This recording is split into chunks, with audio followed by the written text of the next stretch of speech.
Assalamualaikum warahmatullahi wabarakatuh. Subhanaka la ilma lana illa ma 'allamtana innaka antal alimul hakim. Allahumma sholli ala sayidina maulana Muhammad. Yang saya hormati Pak Rektor, Pak Dr. Saifuddin beserta Ibu dan jajarannya. Yang saya hormati Sivitas Akademika kampus kita tercinta, Institut Agama Islam Bakti Negara. Yang saya hormati Bunyai Azimah, bunyai-bunyai yang lain, ngapunten saya belum bisa menyebutkan tadi, baru sebentar banget kenalannya. Yang saya hormati, saya punya idola baru nih kayaknya ini, Bu Nadifa, luar biasa, senior. Tepuk tangan buat Bu Nadifa. Dan yang saya hormati Pak Moderator, ini rekor ya, saya punya acara yang dimoderatori Pak Wakil Rektor 3 ini. Baru di sini, biasanya dengan mahasiswa sendiri. Alhamdulillah, pertama kali tentunya saya ucapkan selamat ulang tahun kepada kampus IBN, kampus yang luar biasa menurut saya. Ini mengejutkan sebab saya banyak sekali Bu Nadifa diundang di kampus, tapi baru sekarang saya ada di kampus yang kekeluargaannya sangat kuat dan erat sekali. Luar biasa, baru sekarang ada Pak Rektor mau susah payah nungguin narasumber dari luar daerah yang masih muda gitu. Itu baru sekarang. Itu biasanya kalau kampus dengan kekeluargaan yang sangat erat itu nanti akan sangat berkembang cepat biasanya begitu. Terutama kepada bunyai-bunyai, alhamdulillah matur nuwun sangat sudah ditungguin. Saya itu hanya seorang pencerita, bunyai ngapunten, bunyai Azimah, jenengan pasti iki jane Mbak iki sopo gitu. Saya cuman seorang pencerita teman-teman, saya dapat berkah dari Suhita, betul kata Bu Natifah tadi, siapapun yang sungguh-sungguh dan menuntaskan pekerjaan insya Allah berkah, itu betul sekali. Jadi apapun yang menjadi dharma kita, menjadi bakti kita, kalau kita sungguh-sungguh dan menuntaskan itu sebenarnya pasti berhasil gitu. Perkenalkan saya Hilma Ani, saya ini seorang santri, saya 13 tahun di pesantren Bunyai. Saya di pesantren di Jember, kemudian 3 tahun di Tambak Beras Jombang, selanjutnya saya di Krapyak, ternyata putrinya Bu Natifah juga di Krapyak juga. Kemudian saya ini lahir dan besar di Jember, kemudian saya alumni Fakultas Dakwah UIN Sunan Kalijaga Yogyakarta, saya juga aktif di PMII, saya juga aktif di arena gitu ya, di lembaga pers mahasiswa, tapi saya agak kesasar di dunia literasi atau di jurnalistik. Saya novel. Saya bilang kesasar karena tidak ada rasa-rasanya manusia yang cita-citanya jadi penulis kayak mboten wonten gitu.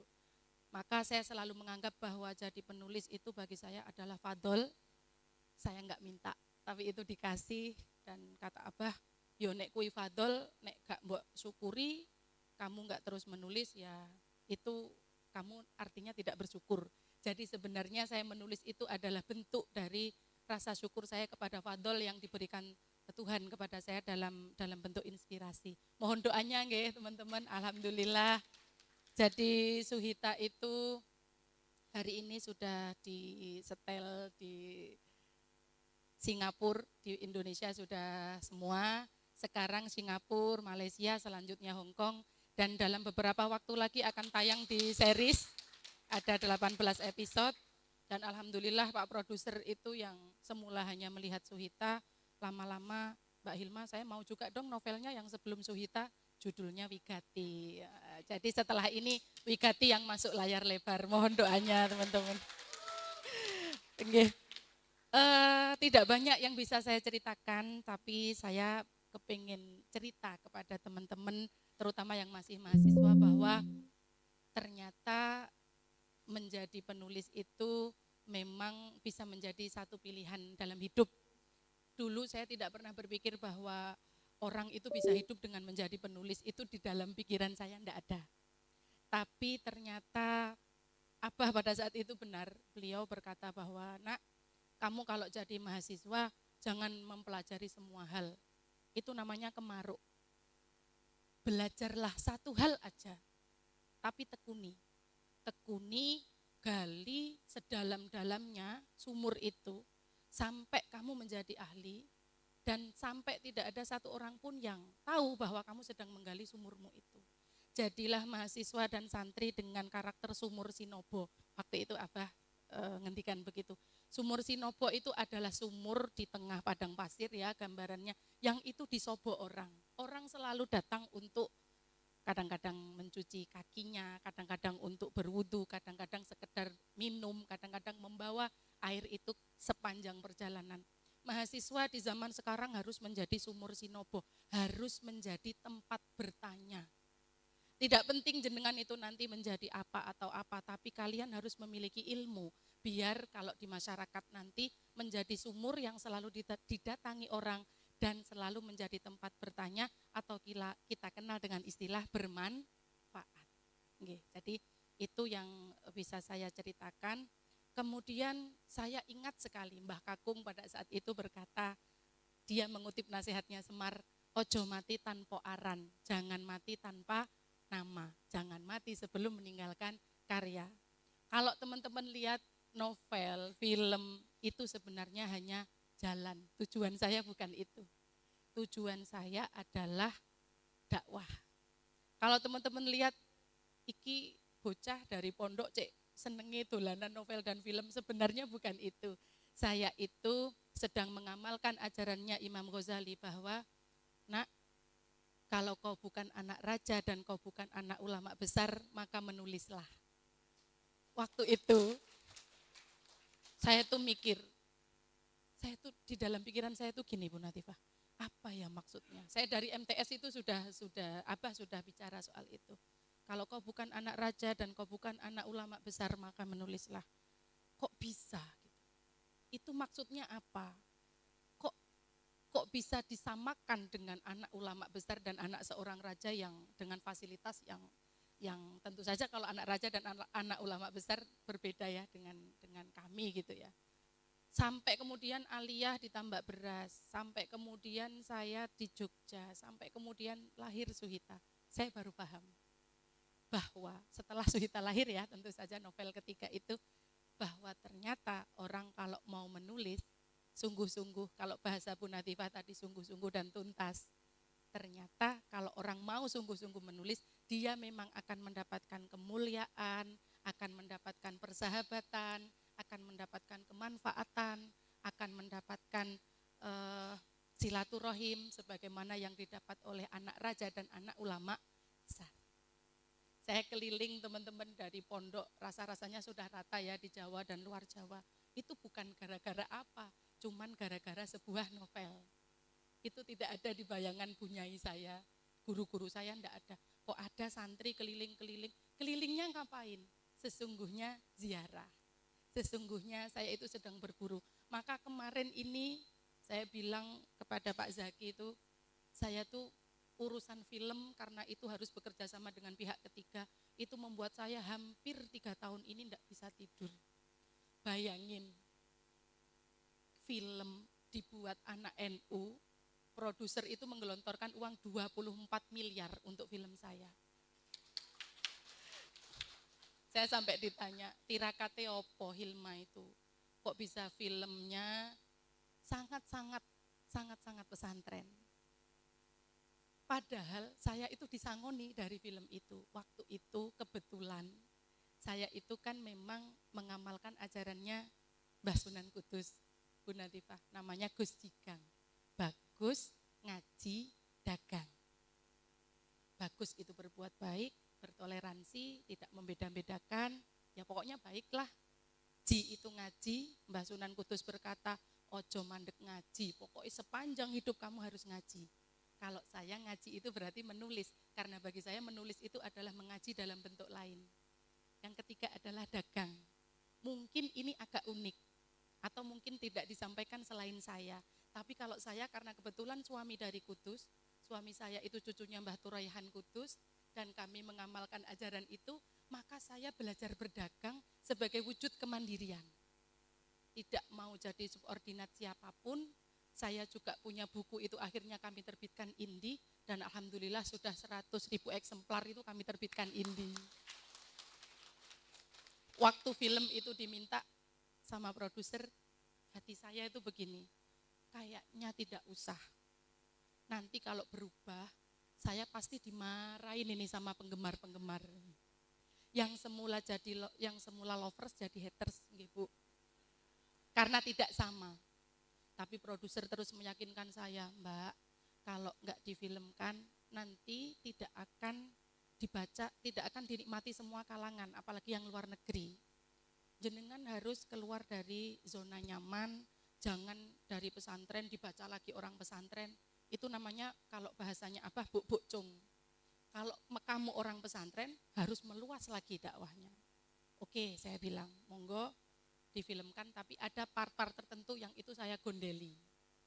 Tapi ternyata bekerja sama dengan pihak ketiga kan tidak mudah. Dan kita harus punya watak patriotik.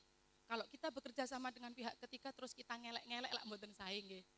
Harus kita bela mati-matian tim itu. Jadi saya tuh bermalam-malam nggak bisa tidur. Waktu itu Abah bilang, awakmu film itu dibeli berapa? Sekian Bah. Abah saya kaget. Padahal kan dari penerbitan itu sudah banyak, alhamdulillah. Karena kebetulan kami terbitkan Indi, jadi tidak dengan penerbit mayor. DP saya teman-teman, ini Bu Nyai mungkin nanti santrinya biar dimotivasi. Nggih.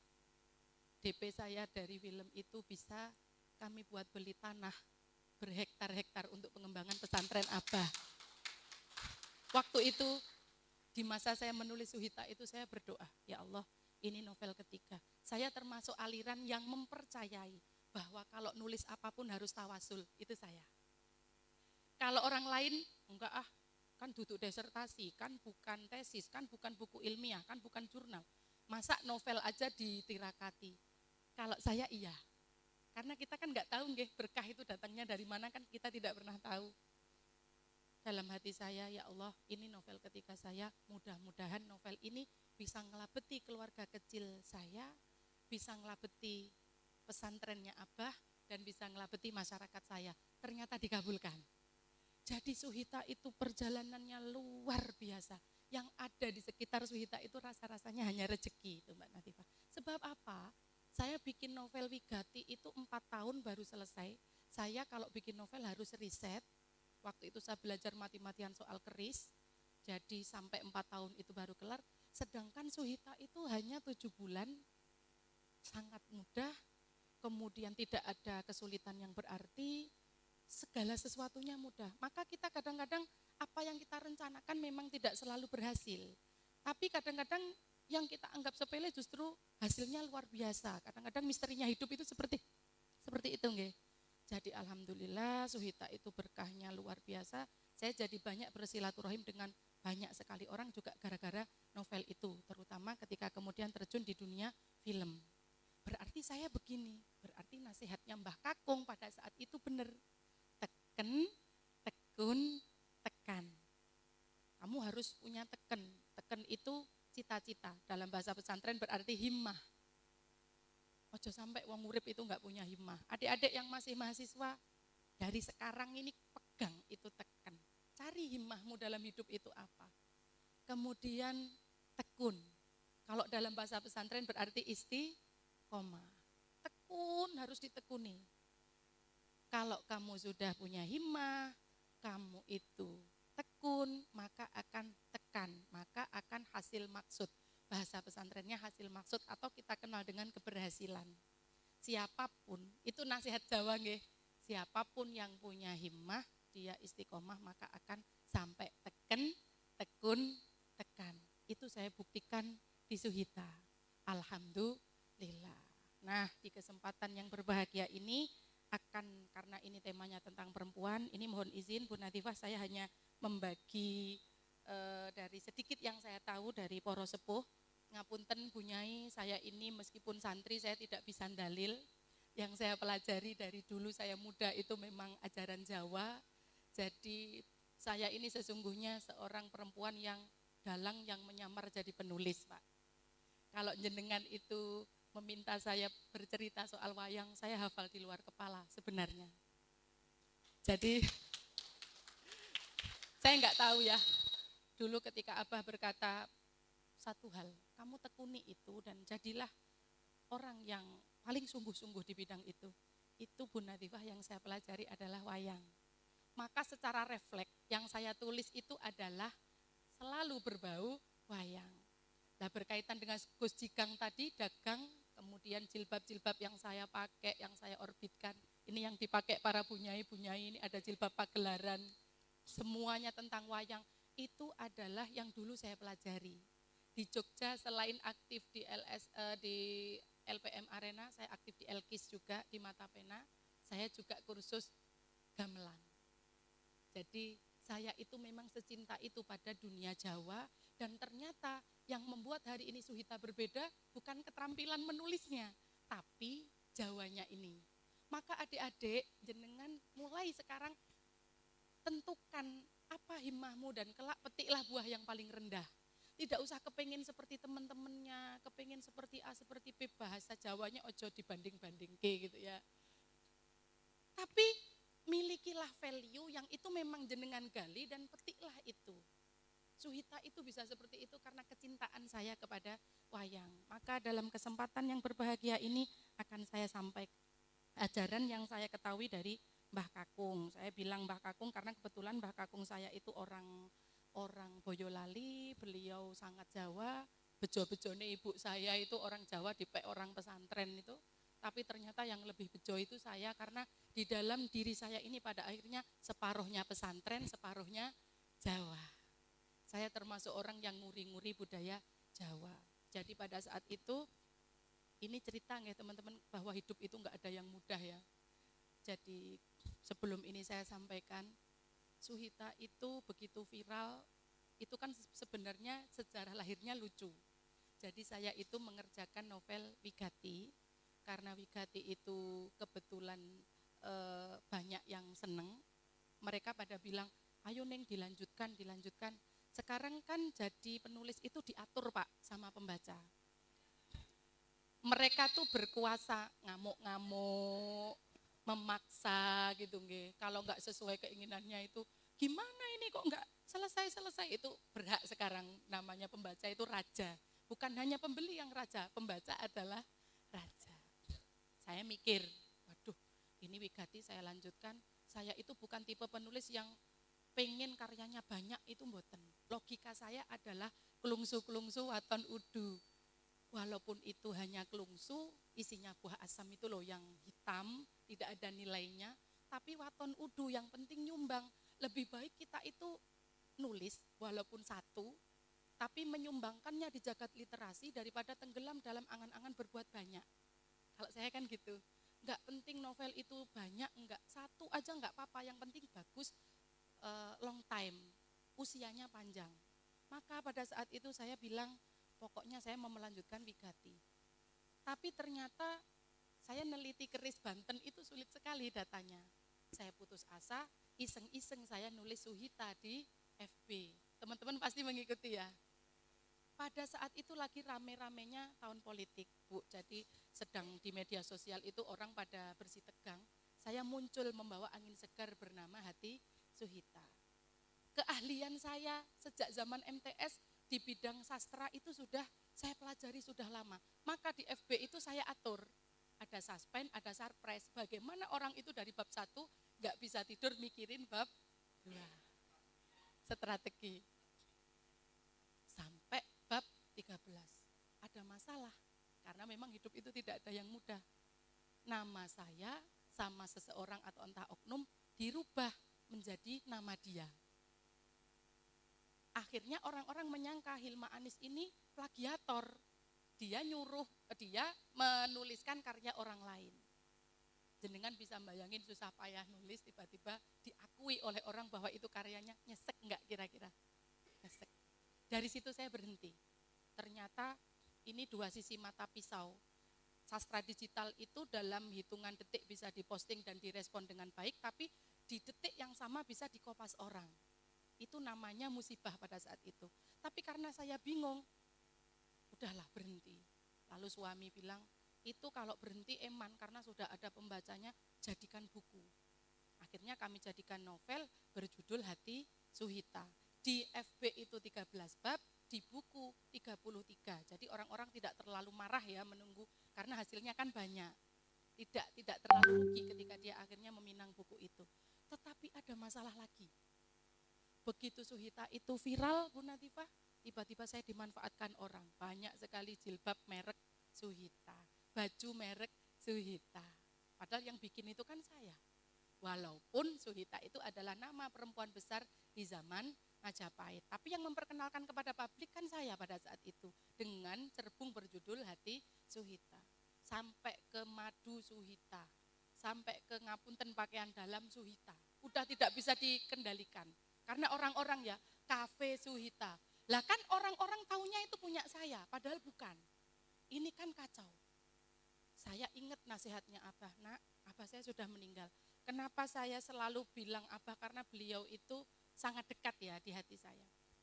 Nak, engkau kalau mongso, dadi wong kreatif iku gak cukup. Lah terus pripun, Bah? Ya kamu jangan bangga hanya dengan menjadi orang yang kreatif. Orang kreatif itu tidak cukup.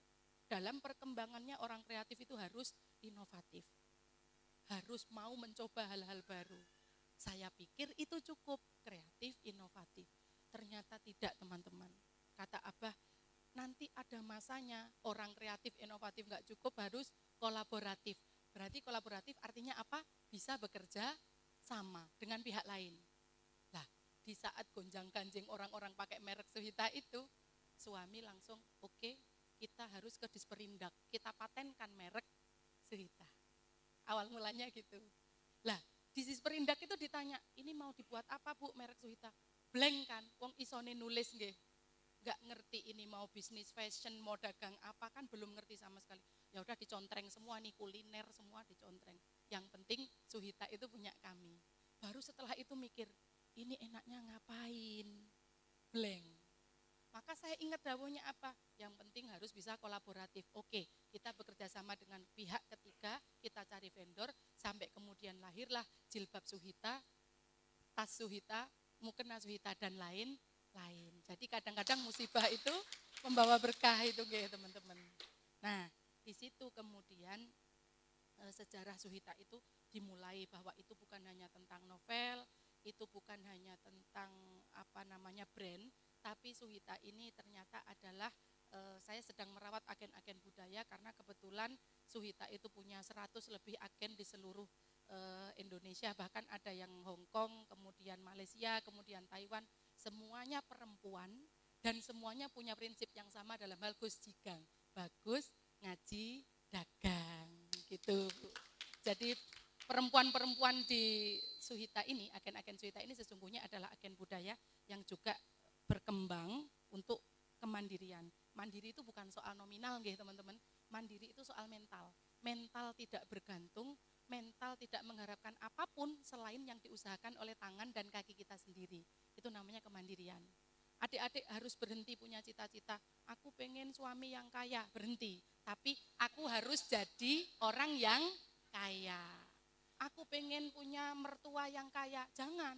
Kita ubah doanya, aku kepengen menjadi orang yang kaya. Nah kayak gitu, jadi itu soal kemandirian. Saya bawakan nasihat sebelum saya tutup forum ini, nasihat Jawa tentang Astabrata, karena ini temanya tentang perempuan. Astabrata itu sesungguhnya adalah ajaran yang harus dibisai atau dimiliki oleh para pemimpin ya. Tapi karena saya juga mendalami itu, saya juga konsen di situ, Astabrata ini bagi saya juga cocok dipraktekkan untuk perempuan-perempuan ya. Yang pertama, perempuan itu harus hambekismo atau punya watak bumi. Nanti kita lihat, kayaknya watak-watak Astabrata ini ada di Bu Nyai Azima, ada di Bu Nyai Bu Natifah, nanti ada. Nanti kalau kita sudah belajar ini, nanti kita akan tahu, oh pantes ya itu perempuan bisa moncer, oh pantes ya itu perempuan bisa berkiprah. Karena di dalam teori Jawa itu sudah disebutkan. Karena adik-adik masih mahasiswa dan ini ada banyak ibu-ibu yang pasti punya putra-putri di rumah, ini bisa kita pakai. Nggih. Yang pertama hambekismo atau watak bumi. Perempuan harus punya watak bumi. Watak bumi itu apa? Mengalah. Jadi menumbuhkan, mengalah, diinjak-injak enggak apa. Tapi bukan bumi namanya kalau diinjak tapi enggak tumbuh. Gitu. Bumi itu semakin dibajak kayak di sawah, semakin tumbuh. Perempuan harus punya watak bumi. Adem, ngalah, jembar, luas. Kalau nasihat para sepuh, sing jembar ati munak itu berarti meminta kita untuk menjadi perempuan yang hambekismo atau berwatak bumi. Nah teman-teman nanti di dalam hatinya pasti gini, watakku sing ngendi yo, watakku sing ngendi yo gitu kan. Nanti ada 8, tenang teman-teman. Kalau jenengan bisa punya 1 watak itu atau 2 atau 3 atau bahkan 8 itu luar biasa. Yang kedua hambek suryo atau watak matahari. Apa yang kita pelajari dari matahari? Konsistensi. Matahari terbit ya jam segitu gitu. Nanti tenggelam ya jam segitu. Setiap hari pasti bersinar, agak sore pasti pulang. Mendung-mendung sedikit tapi besoknya muncul lagi. Yang kita pelajari dari matahari adalah konsistensi atau bahasa pesantrennya berarti istiqomah. Matahari itu menerangi, menjadi penerang. Itu disebut sebagai hambek suryo. Yang ketiga, hambek kartiko atau apa hayo kartiko? Bintang. Kalau bahasa Jawanya lakuning lintang. Perempuan harus jadi seperti bintang. Hambek kartika. Ini nih anak muda yang paling penting itu wataknya harus hambek kartika. Kenapa? Kita tahu kan watak bintang itu. Bintang itu kalau langitnya gelap, dia gelap apa bersinar? Bersinar. Jenengan ya kalau disia-siakan sama orang, diabaikan sama orang, ditolak sama orang. Wes kadung sayang ditinggal misalnya. Atau gojolokane orang-orang Jember itu contohnya banyak. Cino sewean udeng orang duwe tresno dewean gendeng karpe dewe. Semakin disiakan, kalau watakmu itu di dalam hatimu ada hambek kartika, semakin diabaikan, semakin disiakan, semakin tidak dihargai, pasti semakin bersinar. Semakin banyak air matamu, semakin besar peluang kesuksesanmu. Itu kalau watak jenengan lakuning lintang atau watak bintang. Kalau lakuning lintang di zona nyaman nggak jadi apa-apa. Ya semek gitu dari lahir sampai meninggal ya wis begitu. Tapi kalau jenengan lakuning lintang ditempa dengan keadaan yang dahsyat, dengan tanggung jawab yang besar, dengan tantangan yang banyak, nek dasare lakuning lintang itu semakin bersinar. Sekarang itu anak-anak muda itu Masya Allah Pak, mentalnya itu luar biasa gampang patah.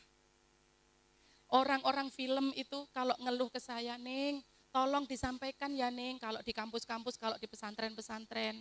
Anak-anak itu selain belajar tentang skill, belajarlah memiliki hati yang kuat. Karena anak muda sekarang katanya Bu Natifah, dibentak sedikit resign. Mutung. Dibentak sedikit, dibenarkan sedikit. Kalau zaman saya, zaman senior-senior saya, bayangin kayak apa atosnya proses itu, apalagi di PMII, di LPM, di LPM Arena, kayak apa? Iya. Gak ada di situ orang melihat siapa orang tua kita, kemudian dari jurusan apa, wes pokoknya kalau nggak bisa ya dimarahin kayak gitu. Jadi ada di dalam Jawa itu lakuning apa tadi? Lintang gitu. Ini mohon izin nggih Bu Nyai, saya menyampaikan sesuatu yang berbau Jawa. Kemudian yang ke berapa? 4. Watak rembulan atau hambek candra. Hambek candra, ayo kita ingat nih, jenengan tuh wataknya lintang atau rembulan atau matahari atau bumi. Kalau rembulan itu gini, rembulan itu terkenal dengan ketenangannya. Kita kalau bulan purnama tuh resah apa tenang? Nah, rembulan itu menerangi malam, dia jadi petunjuk, dia jadi cahaya. Perempuan dengan watak rembulan itu pasti bikin tenang. Nasihatnya, tutur katanya, tingkah lakunya, tindak tanduknya, karyanya, debutnya. kemudian programnya, semuanya bikin tenang. Makanya jangan sampai jadi orang itu tidak jadi apa-apa. Kita ini punya tanggung jawab masing-masing. Kalau jenengan dasarnya wataknya itulah kuning rembulan, biasanya orangnya cenderung karakternya tenang. Kemudian yang kelima, watak samudra atau hambek segoro.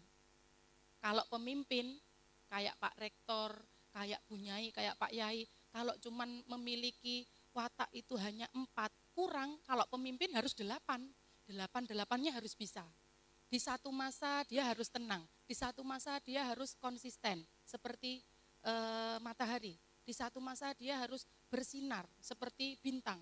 Kalau jadi pemimpin harus ke-8-8-nya dikuasai. Itu yang mengajarkan para sepuh di dalam ajaran Jawa. Dan ini ternyata bagus, makanya saya sampaikan. Gitu nggih. Jadi kalau wataknya watak samudra, biasanya orangnya wawasannya luas dan dia bisa menerima apapun seperti samudra itu. Sampah diterima, ikan ditampung, kemudian buih-buihnya, batu karangnya. Biasanya hambek samudra itu mengingatkan kita bahwa perempuan harus punya watak pemaaf. Gampang menerima, gampang memaafkan, gampang lilo legowo. Kalau di dalam bahasa Jawa kita diajarkan legowo, tapi kalau sudah seperti saya ini legowo saja tidak cukup karena sering bekerja sama dengan pihak ketiga, maka harus sportif. Apa bedanya legowo dan sportif? Legowo itu adalah legowo, iya merelakan. Tapi kalau sportif apa? Berani mengatakan bahwa selamat jenengan yang menang dan saya yang kalah. Itu sportif. Itu nggih. Sportif kayak gitu. Jadi jenengan yang baik, jenengan yang jadi, saya enggak apa-apa. Itu namanya sportif, tidak cukup legowo karena sudah sering bekerja sama dengan pihak ketiga. Kita membutuhkan watak samudra atau segoro, hambeking segoro. Nah, kalau pemimpin harus menguasai semuanya. Saya lanjutkan nggih. Yang ke-6. Hambek akasa atau memiliki watak langit. Langit itu bagaimana? Ada di atas, dia menaungi, menjadi pengayom, meneduhkan, membuat orang lain tenang, membuat orang lain aman. Berarti harus memiliki watak akasa atau dia menjadi penaung. Nah, watak-watak ini mau apapun profesi kita, teman-teman nanti menjadi pejabat seperti Bu Nadifah, menjadi penulis seperti saya, menjadi akademisi, harus dipunyai watak segoro ini. Gitu nggih. Hambek samudra atau berwatak segoro. Dalam dunia penulisan juga begitu.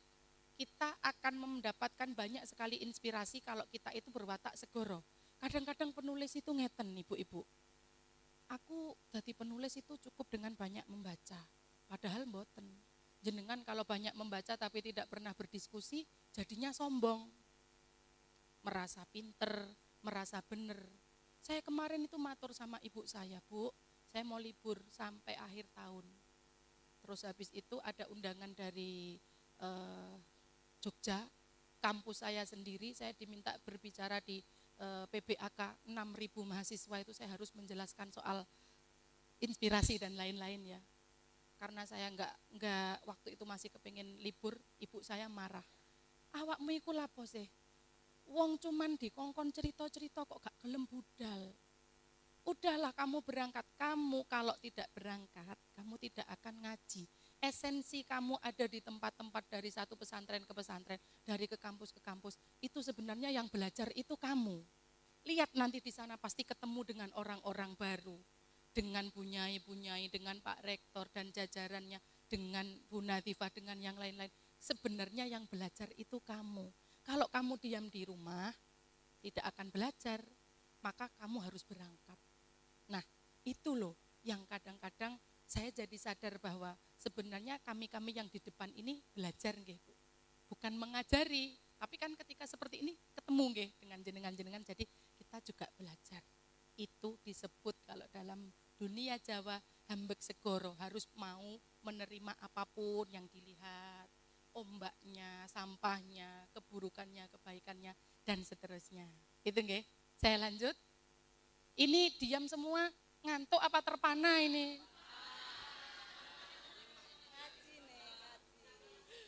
Nggih.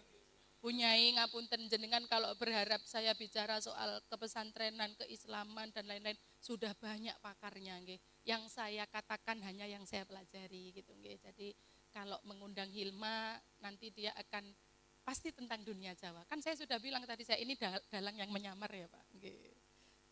Dalang. Nggih, dalang yang menulis. Selanjutnya adalah nomor 7 nggih. Hambek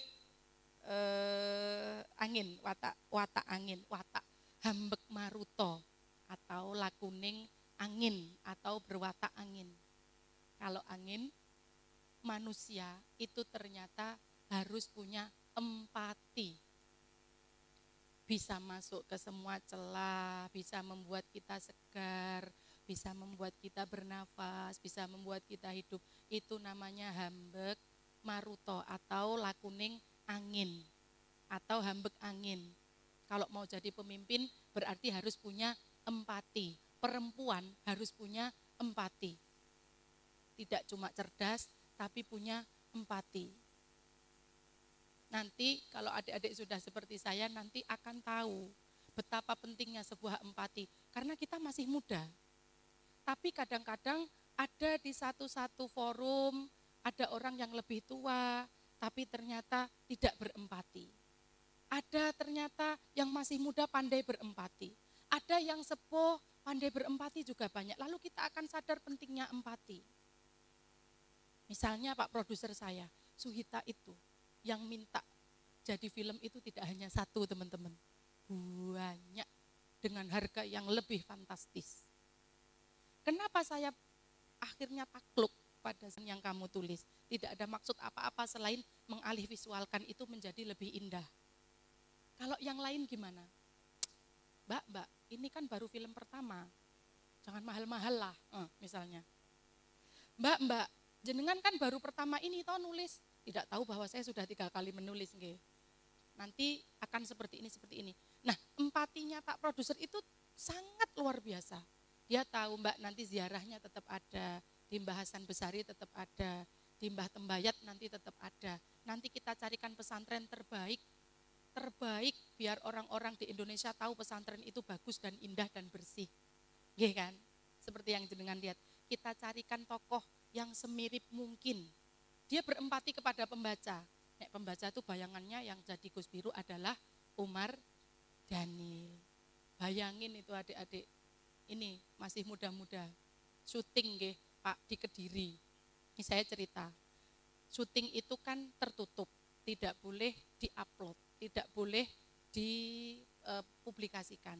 Maka kita ngambil talent-talent itu 200 orang dari orang-orang Kediri, dari warga Kediri, 200 orang itu kita jadikan talent karena saya dari awal kalau dibilang Mbak Hilma, kan saya mesti dituruti.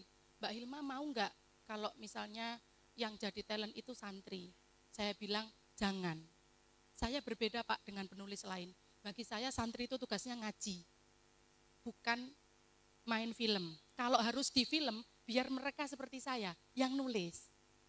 Santri itu bebannya berat. Jenengan kalau tahu tugasnya santri itu dari pagi sampai pagi lagi enggak karu-karuan banyaknya. Kalau kita riwui dengan film, saya yang berdosa karena 2 bulan. Mosok nggih punyai 2 bulan terus film kan nanti mereka biar menjadi penulisnya. Tapi jangan direcoki dulu dengan film ini. Akhirnya kita ambil dari orang-orang yang asli Kediri. Di situ ada adegan bedah bukunya Rengganis. Saya ingat itu kejadian itu. Udah jam 3 malam belum selesai syutingnya. Gara-gara apa? Bu, sing kesenggol Umar Dhanil itu tidak bisa menjaga ekspresinya. Jadi pas Umar Dhanil lewat itu, wah gantengnya. Aduh, gitu. Cut, itu kita udah capek ya. Artis itu adik-adik jenengan kalau berpikir hidup itu mudah, salah. Artis itu dari jam 5 pagi makan di situ, sholat di situ, enggak kembali ke hotel sampai jam 3 malam itu masih di lokasi syuting. Dan itu tag berulang-ulang, bukan kesalahan kameramen, bukan kesalahan sutradara dan astradanya, apalagi artisnya. Kesalahan ibu-ibu yang kesenggol Umar Dhanil. Ya Allah, gantengnya, gitu.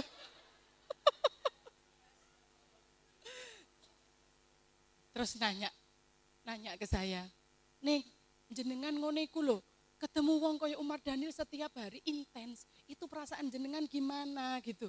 Lah nek saya kan sudah biasa karena sudah kayak anak sendiri. Tapi kan namanya adegan kayak bedah buku, dia kan itu loh, kalau jenengan ingat di filmnya kan berjalan ya menyebabkan kerumunan.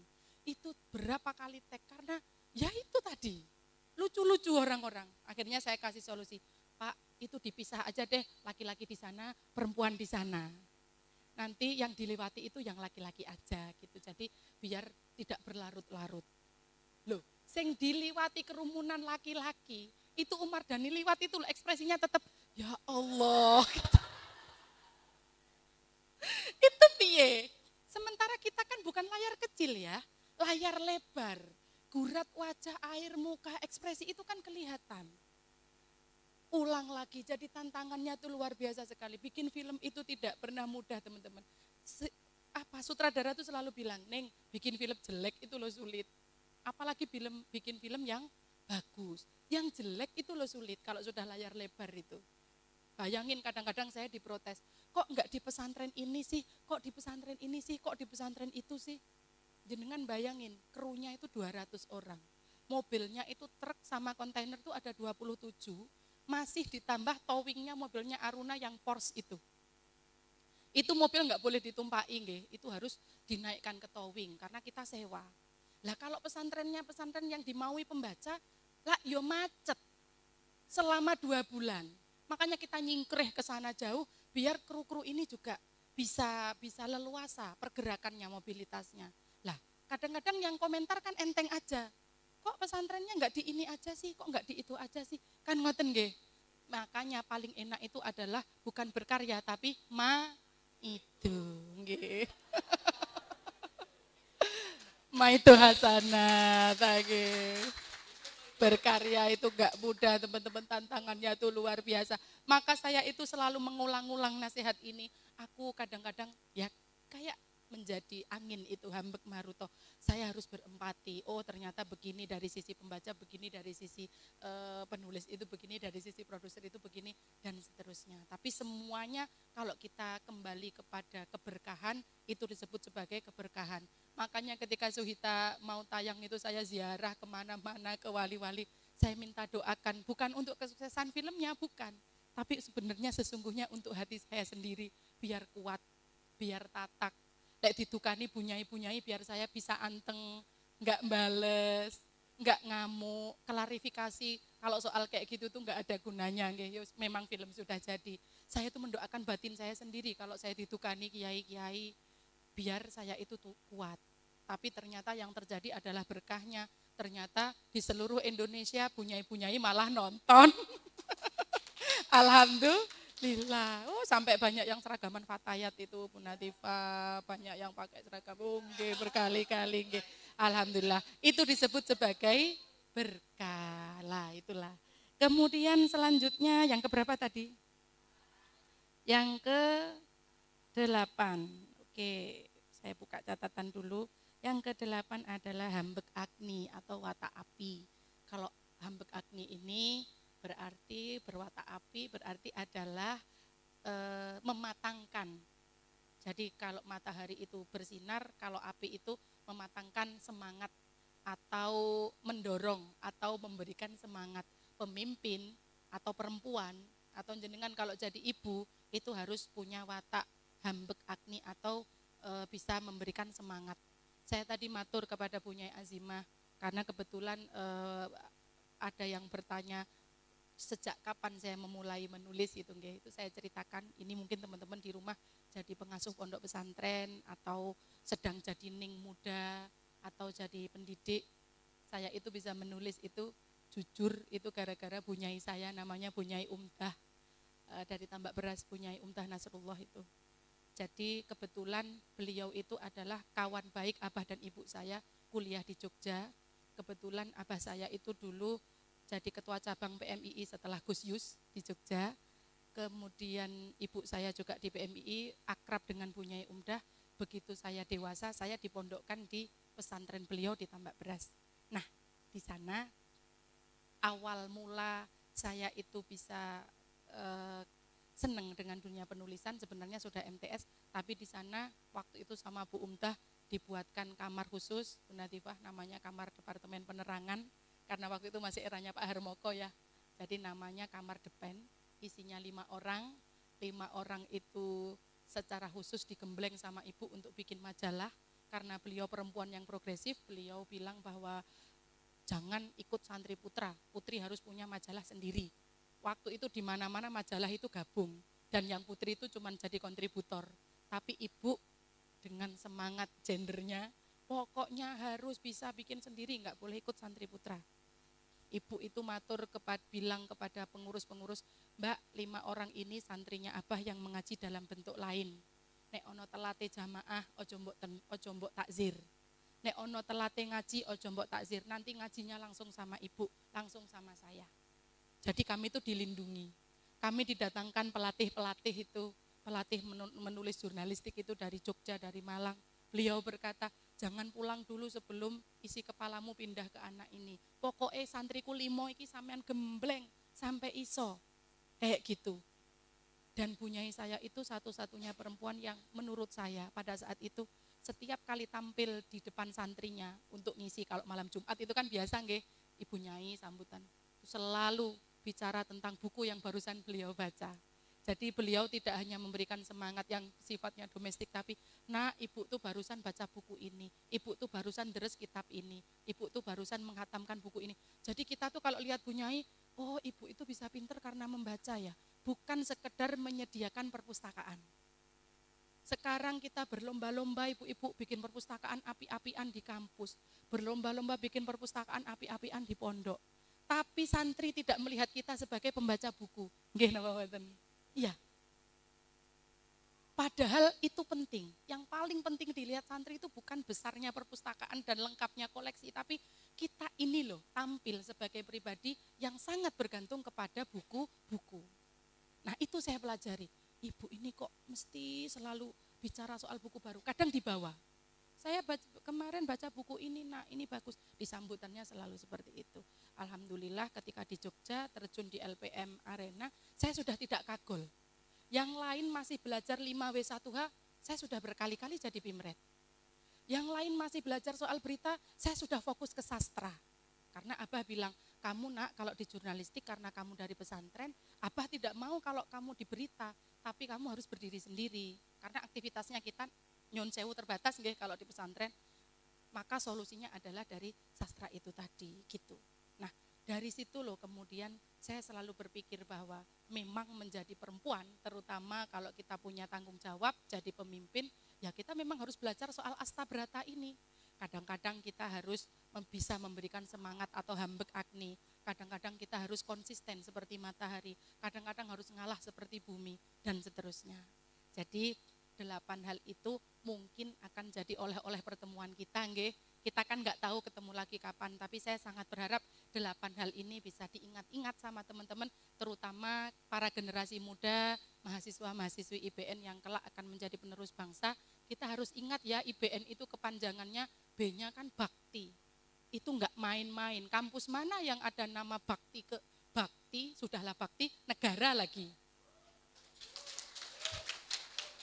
Itu fadol, jenengan nggak boleh enak-enakan. Bukan kebetulan jenengan mengajar dan belajar di sini. Bukan kebetulan, itu benar-benar ditunggu baktimu pada negara. Ayo apa?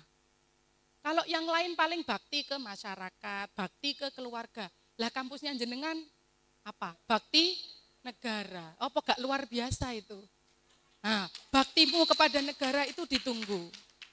Yang di pesantren sudah banyak, ayo ke pemerintahan. Betul tadi kata Bu Natifah, kita kalau mau mengubah, kalau tidak di dalam kan sulit.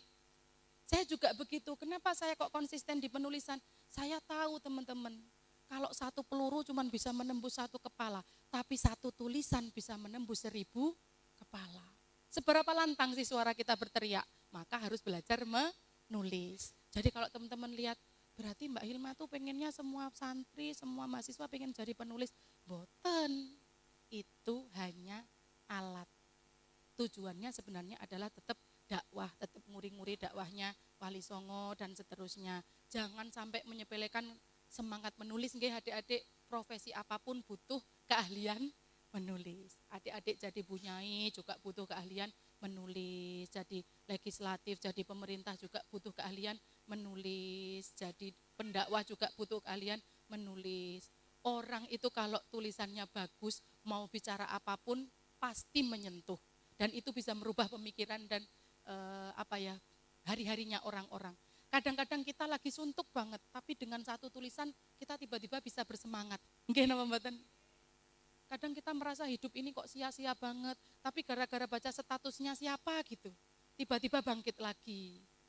Lah itu loh, tulisan kalau bagus bisa dinilai sebagai amal jariah. Maka kita harus belajar menulis. Kalau di sini ada jurnalistik, ada Pak jurnalistiknya. Nah, biasanya kalau orang-orang itu mau menekuni jurnalistik, nanti dia jadi penulis itu biasanya tulisannya bagus dan berbeda. Rasa-rasanya Suhita itu bisa berbeda, Wigati bisa berbeda, karena saya dulu menekuni dunia jurnalistik. Jadi jangan diabaikan. Ibu Nyai kalau di dalamnya santrinya ribuan tapi belum ada majalah, harus dipaksa Bu Nyai. Kita harus turun tangan langsung. Ajari anak-anak itu membuat majalah, ajari anak-anak itu berjurnalistik. Siapa nanti yang menuliskan soal jenengan kalau bukan santri jenengan? Siapa yang menuliskan soal pesantren jenengan kalau bukan jenengan? Karena pihak sebelah, pihak kanan, itu sudah mati-matian mengkader. Lah kita kok masih enak-enakan, mosok santri dari dulu sampai sekarang hanya diajari ngaji. Sekarang tidak cukup Bu Nyai, harus diajari menulis. Jadi jurnalistik di pesantren-pesantren harus ditegakkan dari sekarang, sebab kelak kita membutuhkan mereka-mereka bisa bersaing dan membela kita di bidang itu. Dunia digital itu adalah belantara dan kemampuan kita berliterasi itu adalah senjatanya. Maka santri-santri harus juga diajari kemampuan menulis gitu nggih. Ngapunten Bu Nyai, hanya itu yang bisa saya sampaikan. Adik-adik semangat ya. Kalau soal film dan lain-lain itu kan kalian sudah lihat nggih, tapi makanya saya enggak bicara soal itu. Saya hanya bicara soal Astabrata tadi. Terima kasih. Assalamualaikum warahmatullahi wabarakatuh. Waalaikumsalam.